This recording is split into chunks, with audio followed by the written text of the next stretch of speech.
La Sociedad Española de Radiodifusión presenta... Ser... ¡Viva la radio!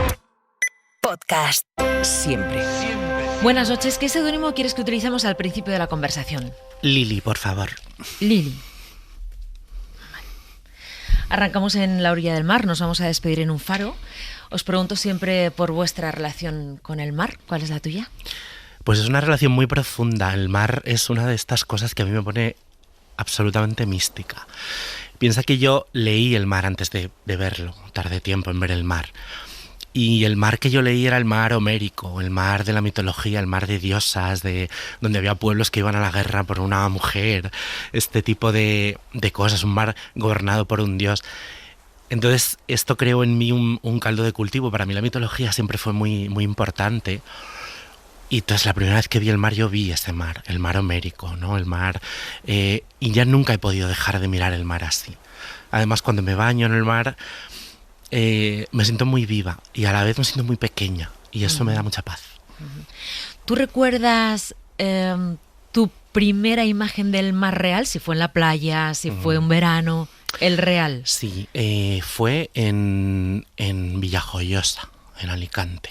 ¿Y no te decepcionó? No, porque además no fue exactamente en la playa. La primera vez que lo vi fue como en un pequeño acantilado, en una zona rocosa, y me pareció bellísimo. Además era por la tarde. Vale, vámonos a tu casa. Ahora son las Navidades. Me gustaría que me llevaras a una Navidad normal en tu casa, cuando eras niña. Cuéntame si lo celebrabais allí, si os juntabais varios, sí, de la familia, cuál era el ambiente, cuéntame. Sí, yo tengo además una familia muy extensa y en mi infancia además la familia de mi madre se solía reunir casi al completo, entonces eran navidades muy numerosas, muy ruidosas, de muchísima gente entrando y saliendo. Se hacían como grandes fiestas y yo bailaba muchísimo además, bailaba un montón y además hasta muy tarde, ¿no? Y a veces hasta nos disfrazábamos y tal, era muy bonito. ¿Y en Reyes? ¿Tú recuerdas tu mejor día de Reyes? Perfectamente. Mira, los Reyes en mi casa además eran importantísimos y se vivían con mucha emoción. Como yo pertenezco a una casa humilde, mis padres, además, yo creo que como niños que no disfrutaron mucho de sus reyes, estaban un poco obsesionados con que nosotros tuviéramos unos reyes en condiciones. Entonces, la verdad es que lo daban todo. Pues mira, recuerdo perfectamente un año que yo me empeñé en que me regalaran una Nancy, la Nancy Selene, y estaba absolutamente convencida de que, por supuesto, no me la iban a regalar. Y ahí estaba la Nancy Selene cuando yo me desperté en el sillón esperando. O sea, ese momento, por favor, en el que te levantas de la cama, vas al salón y está la Nancy Selene. Pues mira, me di la vuelta y me acosté otra vez y me volví a levantar porque me sorprendió, porque no me lo esperaba, porque fue... Bueno, pues como un deseo hecho realidad, absolutamente. Y claro, luego fui a la cama de mis padres que estaban durmiendo y me puse contentísima, me puse feliz y bueno, pues lo tengo clavado en la mente. ¿No la tienes esa Nancy? No la tengo. Además, y he mirado si podía conseguir una igual, pero están caras, ¿eh? Ahí el mundo de las muñecas de colecciones es un mundo caro, pero en algún momento me gustaría mucho conseguirla. Vale, voy a llevarte, te voy a poner una canción. Tienes una tía que está vinculada con esta canción de alguna manera. No sé si tú estabas en su casa con ella cuando la escuchabas. No sé si tú se la escuchabas a ella y luego tenías tú este disco. O sea, dime, ¿dónde te lleva esta canción? Pero me gustaría que apareciera tu tía. Just a perfect day. Drink sangria in the park. Then later, when it gets dark, we go home. Pues sí, esta canción es Perfect Day. Esta es la versión de Anthony and the Johnsons, de Anony, pero yo la escuchaba con mi tía Elena, que es mi madrina además, y fue quien me descubrió a Lou Reed, a Janis Joplin, a The Doors.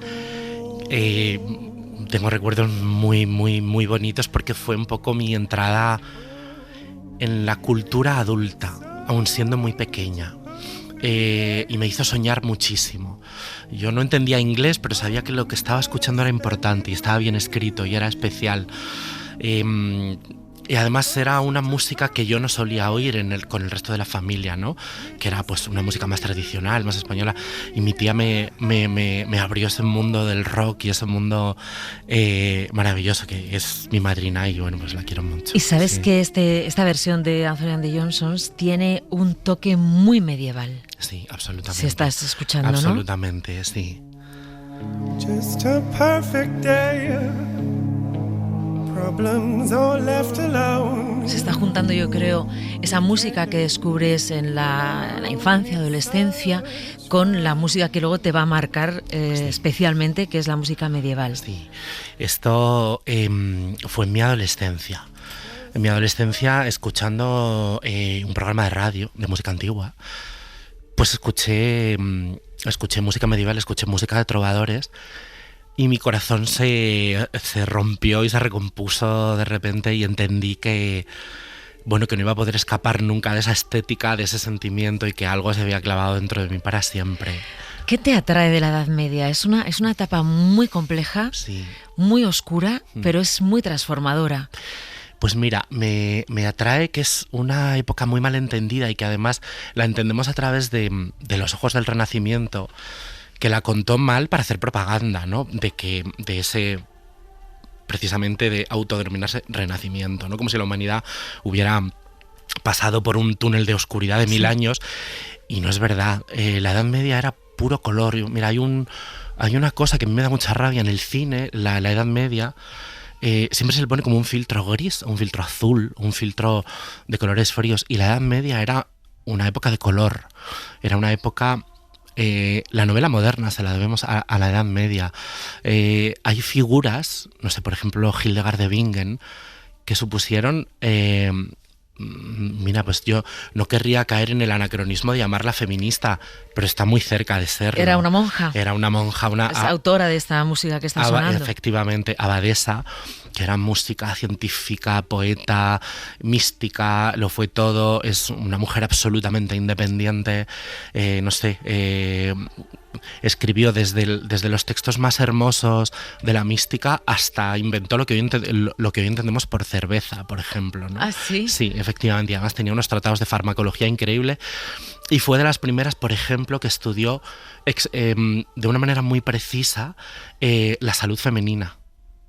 Es decir, la Edad Media está llena de figuras como esta, y además hoy vemos solo las piedras, pero esas piedras estaban pintadas de colores, estaba todo pintado.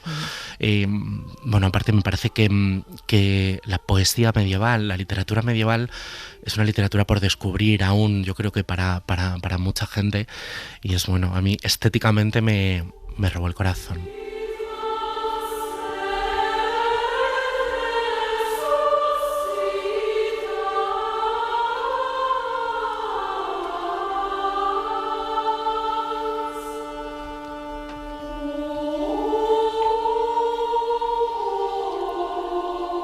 Has dicho varias veces en varias entrevistas que tú eras una niña buena estudiante y con mucho tiempo para pensar. No, eso me ha resultado muy, muy interesante. Tener tiempo para pensar, tener tiempo para estar sola, para reflexionar, porque siempre nos falta tiempo. Entonces, ¿eso qué te aporta a ti? El tiempo para pensar.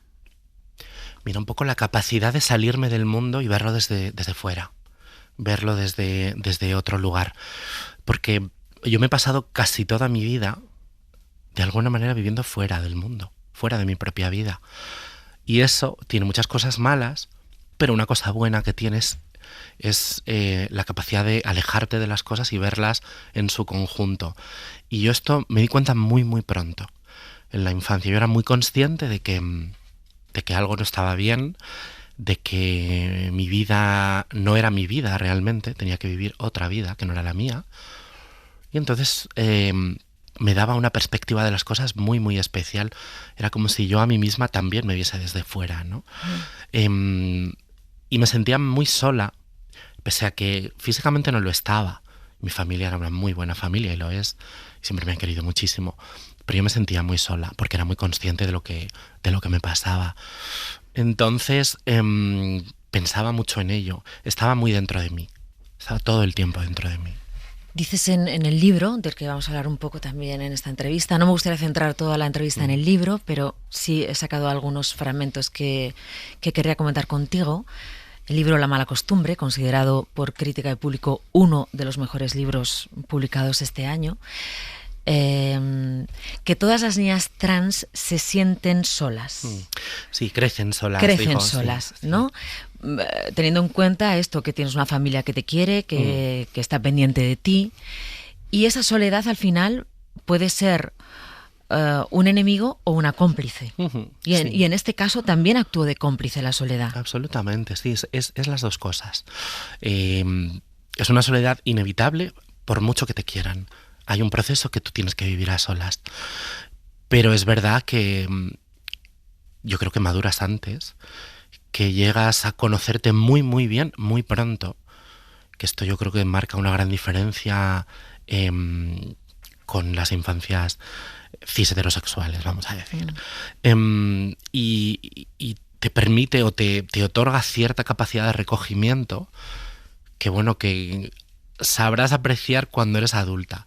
De pequeña no se disfruta, se siente oscuro, es un poco oscuro, pero cuando eres mayor te das cuenta de que también era algo maravilloso y que era y que también era un privilegio. Era un sufrimiento y un privilegio, eran las dos cosas. ¿Cuándo es la primera vez que tú cuentas a alguien quién eres? Quiero decir, sí, ¿no? En este libro yo no diría que la mala costumbre es la búsqueda de la identidad, porque tú la tienes, la protagonista la tiene muy clara desde el principio la identidad. No, yo diría que La mala costumbre es un libro costumbrista, es un libro poético y es el viaje que establece la protagonista desde la infancia hasta la vida adulta para conseguir vivir sin ambigüedades en un mundo que no sabe quién eres, pero que tampoco te pregunta quién eres.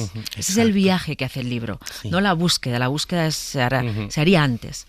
Vale, entonces, ¿quién es la primera persona en tu vida a la que tú le cuentas quién eres? Pues mira, una mujer que trabajaba en la calle y que ya no está con nosotros, fue la primera persona a la que se lo dije. Y bueno, ella en principio pues ya lo sabía, ¿no? Después de verme merodear por ahí. Y después personas que sigan en mi vida, a mi mejor amiga, a mi amiga María. A María la librera. Exactamente, a María la librera, que es mi mejor amiga desde hace muchísimos años, desde hace 28 años. Y se lo dije muy pronto y fue la persona que fue depositaria de esa mucho tiempo. ¿Y esta primera mujer, esta primera persona? Sí.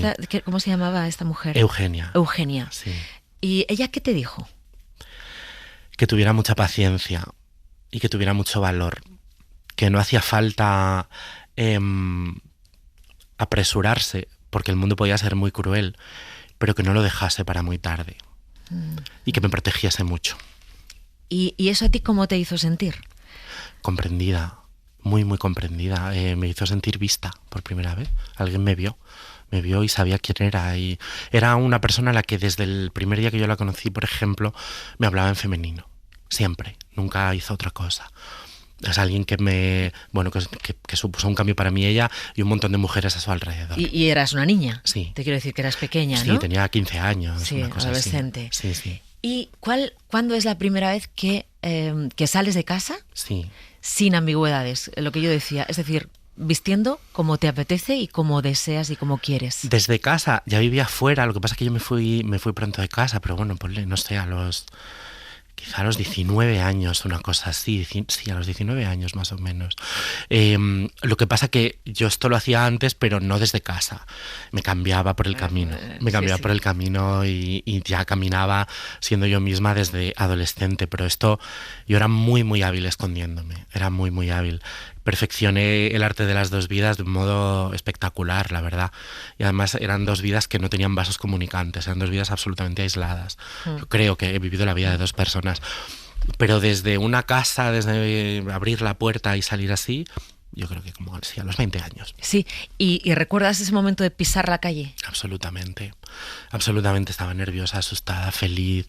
Estaba cantando por dentro y al mismo tiempo asustada, pero no me cambié, en ese momento no me no me hubiera cambiado por nadie jamás, o sea, por ninguna otra persona. Quizá era la primera vez que sentí eso, que no me cambiaría por nadie, sí. ¿Por qué la escritora Alana S. Portero se ha puesto Lili de seudónimo? Pues por Lili Munster, el personaje que interpretó muchos años Ivonne de Carlo en esta familia como de monstruos. Yo veía esta serie durante la Bola de Cristal cuando era pequeña y fue mi primer referente de hiperfeminidad, de carácter, una estética que me llamaba muchísimo la atención. También comprendí que la hiperfeminidad podía ser incluso vista por algunas personas como monstruosa y que eso no era del todo malo. Que una se podía apropiar de ello como Medusa, por ejemplo, ¿no? Como una gorgona de la Grecia mitológica. Lili Munster era hermosa, era tierna, era cálida, era cariñosa, pero tenía mucho carácter, era una mujer independiente, cuidaba de los suyos, pero no se olvidaba de sí misma. Es un referente absoluto. Alana, ¿qué te hizo ponerte a escribir? Pues supongo que tiene mucho que ver con esta doble vida, con un lugar en el que me permitía... La literatura para mí fue un lugar que habitar, en el que yo podía escribir cualquier cosa porque no se lo enseñaba a nadie.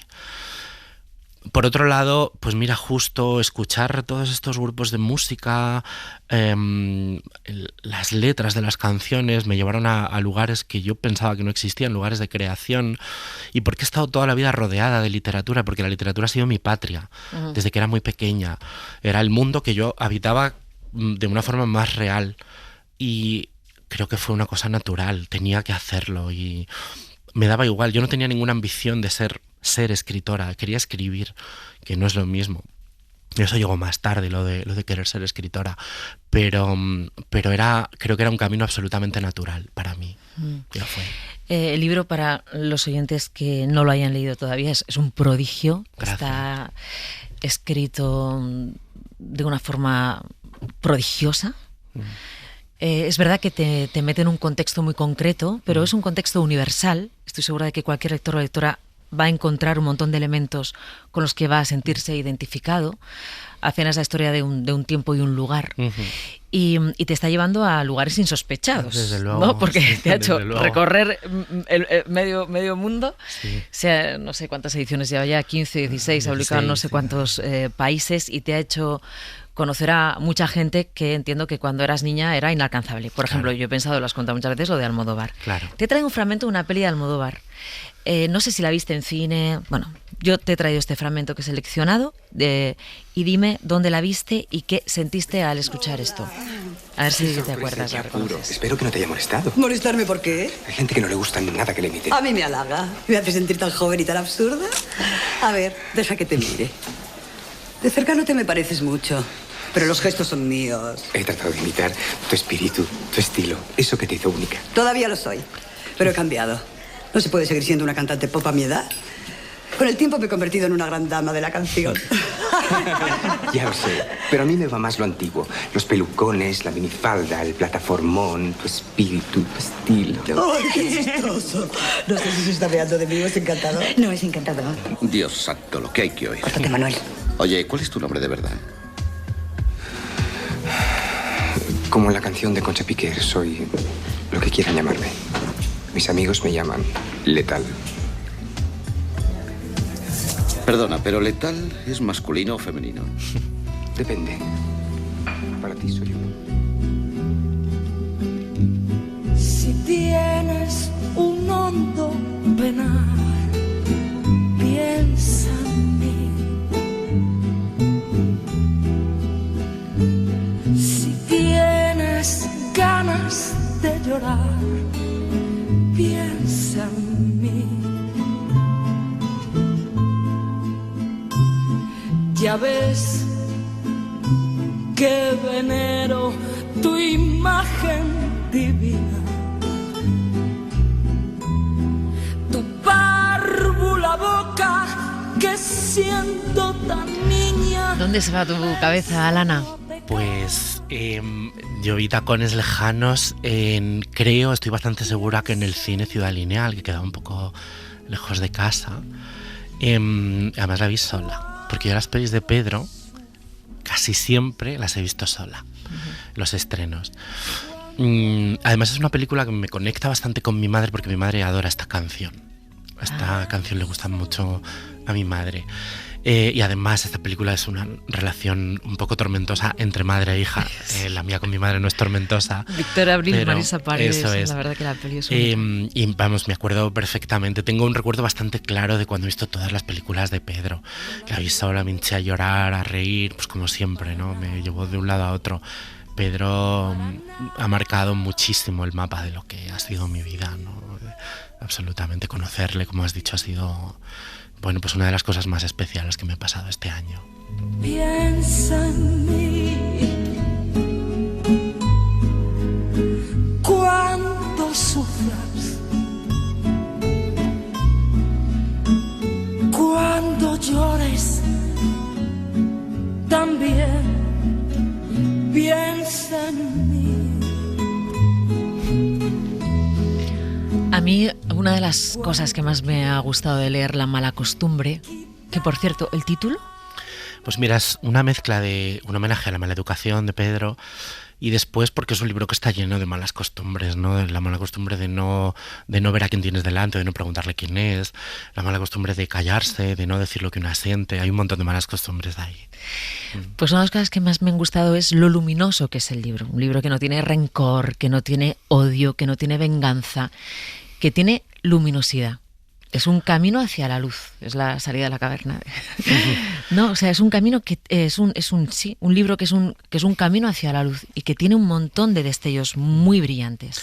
Pues gracias por verlo así, porque era mi intención. Se cuentan cosas muy duras y se cuentan cosas muy oscuras, pero yo no quería escribir un libro cínico y un libro oscuro, porque no quiero. Porque además estoy harta, porque me parece que llegadas a este punto el cinismo es un poco reaccionario ya. Y no, al final lo que yo he utilizado para escribir este libro, algunas partes de mi vida o de la vida de otras a las que he conocido y a las que he querido muchísimo, pues nos han traído hasta aquí.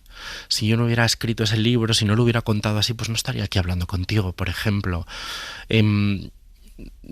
No sé si se puede dar esperanza con la literatura, no sé si se puede iluminar el camino de alguien, yo no sé si yo soy capaz de hacer eso, pero quería intentarlo, quería contar una historia, desde luego, bueno, pues con cierta dulzura y con ternura, porque a mí la ternura me ha marcado mucho. Y la falta de ternura también me ha marcado mucho. Entonces, bueno. Sí, se compensa muy bien en el libro. Gracias. La crueldad, vamos a llamarla así, porque es verdad que la vida no es un camino de rosas para nadie, tiene elementos muy difíciles, muy complejos, muy crueles, pero siempre se compensa con cariño y con ternura. Siempre hay alguien en la mala costumbre, como yo entiendo que siempre hay alguien en la vida que te da la mano. Absolutamente, es así. Y además puede ser que menos te lo esperas, que esto pasa muy a menudo. No sé, yo no sé si puedo decir que soy una persona feliz, porque creo que no lo soy. Creo que lo busco, pero no sé si lo soy. Soy una persona con muchos complejos, pero siempre hay alguien al otro lado que cuando estoy a punto de llegar a tocar el fondo me tiende su mano. Me ha pasado muchas veces, ¿no? Hablo de mi amiga María, por ejemplo, ¿no? Que ha sido como la gran mano tendida durante casi toda mi vida, pero también de gente desconocida. De repente esto pasa mucho también. En este año, por ejemplo, de grandes viajes he vivido momentos de muchísima soledad y momentos, pues mi vida ha cambiado mucho. Y siempre aparecía alguien de repente en un hotel, no sé, alguien que te estaba sirviendo el desayuno y tenía la palabra exacta para que ese día te vinieras arriba, ¿no? Creo mucho en la bondad de los desconocidos que decía Tennessee Williams y que yo aprendí a través de Pedro, ¿no? Y creo que esto pasa. O sea, ¿te ha tocado vivir eso de estar en una promo rodeada de gente, en una presentación, todo es perfecto? Y que lleguen las 11 de la noche y te encuentres sola en la habitación de hotel continuamente, sin poder llamar a nadie. Sí, claro, porque por cambio de hora, exacto, eso ¿no? Exacto, justo. Se lo cuento, claro, con quién comparto esto. Eso es, sí, esto ha pasado continuamente, entonces, y una se siente mal por sentirse mal, porque en definitiva estás viviendo algo maravilloso y también soy muy consciente de eso y muy feliz y todo esto, pero esto también pasa. Y hay gente que creo que estas cosas las lleva mejor, porque como te he dicho, yo soy una mujer con muchos complejos. Y la exposición pública me cuesta mucho. Me sobrepongo, hago mi trabajo y trato de compartir todo lo que tengo. Pero sí me ha pasado muchas veces llegar al hotel y estar muy sola. Sí, claro, sí. Sí. Alana, ¿qué dijeron tus padres cuando leyeron el libro? Si no sé si lo leyeron en una versión previa, si ellos sabían que estabas escribiendo. No, cuando estaba ya, yo creo que justo cuando se publicó, les ha hecho muy felices. Por ejemplo, a mi madre le cuesta, porque pese a que ella sabe la cantidad de ficción que hay ahí, yo creo que al final se le funden los dos mundos y le cuesta, y a veces pues siempre dice, yo tenía que haberlo hecho mejor contigo, y por mucho que yo le digo, mamá, tú lo has hecho maravillosamente bien conmigo, yo tengo una madre maravillosa que me ha querido mucho siempre y que ella sí es mi primer referente femenino absoluto, pero ha sido un vendaval también en casa, ¿no? Por la parte buena y por la parte hiperemocional, ¿no? Bueno, pues les ha conmovido mucho, pero están disfrutando de lo bien que va, y a mí eso es lo que más feliz me hace. Cuando decías que saliste de casa aquella vez que ya no vivías en casa de tus padres, que saliste ya vestida como tú querías, cuando entraste en casa vestida como tú querías, ¿también te acuerdas de ese momento? Sí, sí, lo que pasa que yo esa época entraba y salía de mi propia vida por pura necesidad, por cuestiones laborales, porque además no tuve mucho apoyo en las personas de mi alrededor, excepto en mi amiga, ¿no? Y fue muy difícil. Yo tengo un recuerdo muy, muy triste de toda esa época. Sí, porque rozaba mi vida de verdad, pero tenía que dejarla ir muy a menudo, muchas veces. Y lo pasé muy mal, fue un sufrimiento muy grande. Entonces, pero vaya, sí recuerdo cuando se acabó definitivamente la ambigüedad. Esto sí, y lo que recuerdo es dormir como una bendita, vamos, y poder vivir mi vida con todo el mundo al mismo tiempo, a la vez, sin tener que esconder absolutamente nada, pues es una cosa maravillosa, y al fin tener solamente una vida, ¿no? Sí, es la libertad. Claro. ¿No? La libertad. Y a ver, la felicidad es imposible, pero ¿qué te falta ahora mismo? ¿Qué te falta para ser feliz? Uy, qué difícil. Mira, ponte a soñar. Es que yo creo que hay algo, mira, en esto que decíamos al principio, de esto de crecer solas, ¿no? Un poco. Creo que precisamente esas idas y venidas, ese intentar vivir pero no conseguirlo tanto tiempo, creo que deja huecos que ya no se pueden llenar, o por lo menos en mi caso. Entonces, no sé si yo seré capaz de rellenar esos huecos para tener eso que llamamos felicidad. Pero me pasan muchas cosas que me dan momentos de felicidad, y con eso tengo de momento suficiente. ¿Qué me falta? Que esto continúe, que pueda dedicarme a lo que amo sin tener que preocuparme mucho más, sin tener tanta incertidumbre, porque la incertidumbre también me ha marcado mucho. Estoy muy cerca de conseguir eso y eso está muy bien, pero no sé si yo seré capaz de estar completamente en paz conmigo. Eso me parece que no va a ser posible. Lo que pasa que que trato de llevarme bien con esa idea y de que no me haga sufrir mucho más. Pero ya no sé, es mucho dolor acumulado, es mucha... al final, cuando una tiene que estar en el fondo fingiendo una vida que no es la suya durante tanto tiempo, se hace mucho daño, hace daño a los demás en realidad, porque es inevitable, porque al final estás mintiendo, ¿no? Y eso yo creo que deja huellas que es muy difícil borrar, o para mí es muy complicado, vaya.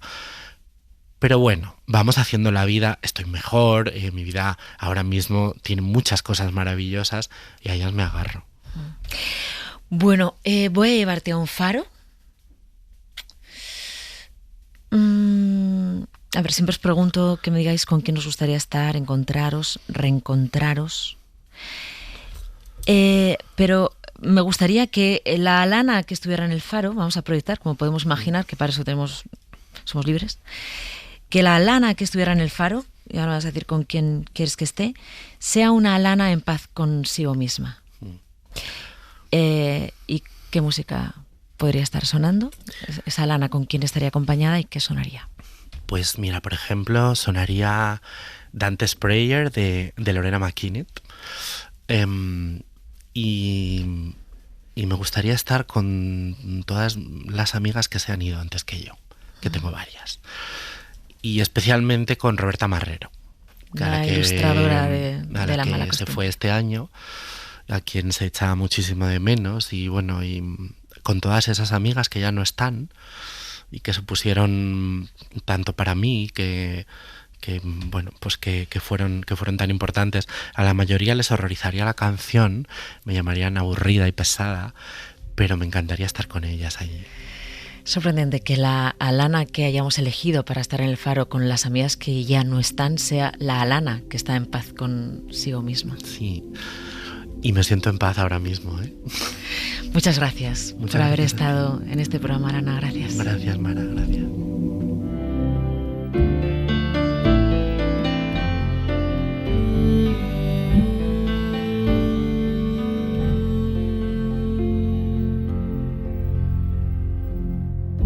When the darkwood fell before me, and all the paths were overgrown, when the priests of pride say there is no other way, I tilled the sorrows of stone. I did not believe because I could not see, though you came to me in the night. When the dawn seemed forever lost, you showed me your love in the light of the stars.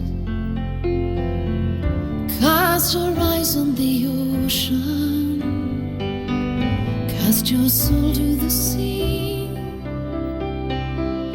When the dark night seems endless, please remember.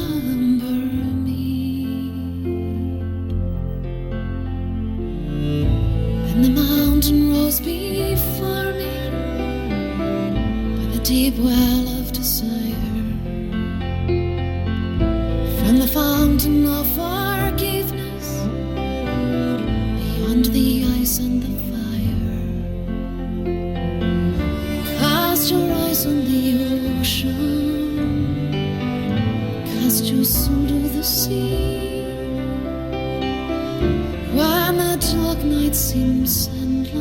Para no perderte ningún episodio, síguenos en la aplicación o la web de la SER, Podium Podcast o tu plataforma de audio favorita.